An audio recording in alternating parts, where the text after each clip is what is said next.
Is there a particular reason why the summit lasted only about 3 hours? We know you had maybe allotted 4 to 5 hours. Was there any reason it ran shorter? Also, President Putin said that there were no threats or scare tactics issued. Do you agree with that assessment, that there were no threats or scare tactics? Yes. And also, did you touch on Afghanistan and the safe withdrawal of troops? Yes, yes, yes, and yes. Let me go back to the first part.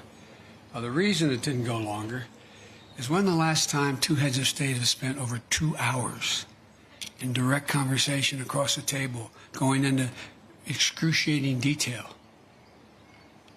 You may know of time, I don't. I can't think of one. So we didn't need, as we got through, when we brought in the larger group, our defense, our intelligence, and our foreign, well, my foreign minister wasn't foreign minister. My Secretary of State was with me the whole time. Our ambassador, et cetera. We brought everybody in. We had covered so much. And so there was a summary done by him and by me of what we covered. Lavrov and Blinken talked about what we had covered. We raised things that required more amplification or made sure we didn't have any misunderstandings. And so it was kind of after 2 hours there, we looked at each other like, okay, what next? What is going to happen next is we're going to be able to look back, look ahead in 3 to 6 months and say, did the things we agreed to sit down and try to work out, did it work? Are we closer to a major strategic stability talks and progress? Are we further along in terms of and go down the line? That's going to be the test. I'm not sitting here saying because the President and I agreed that we would do these things that all of a sudden it's going to work. I'm not saying that. What I'm saying is I think there's a genuine prospect to significantly improve the relations between our two countries without us giving up a single solitary thing based on principle and our values.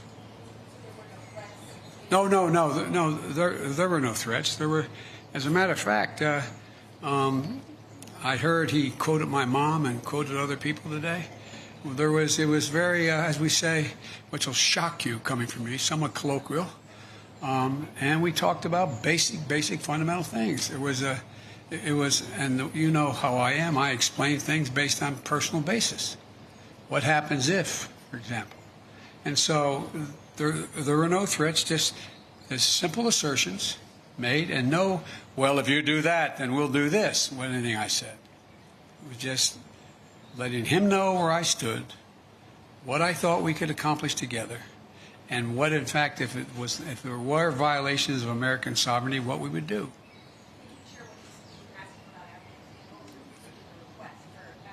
No, he asked us about Afghanistan. He said that he hopes that we're able to maintain some peace and security, and I said that has a lot to do with you. He indicated that he was prepared to, quote, help on Afghanistan. I won't go into detail now, and help on Iran, and help on, and in return, we told him about what we wanted to do relative to bringing some stability and economic security or physical security to the people of Syria and Libya. So we had those discussions.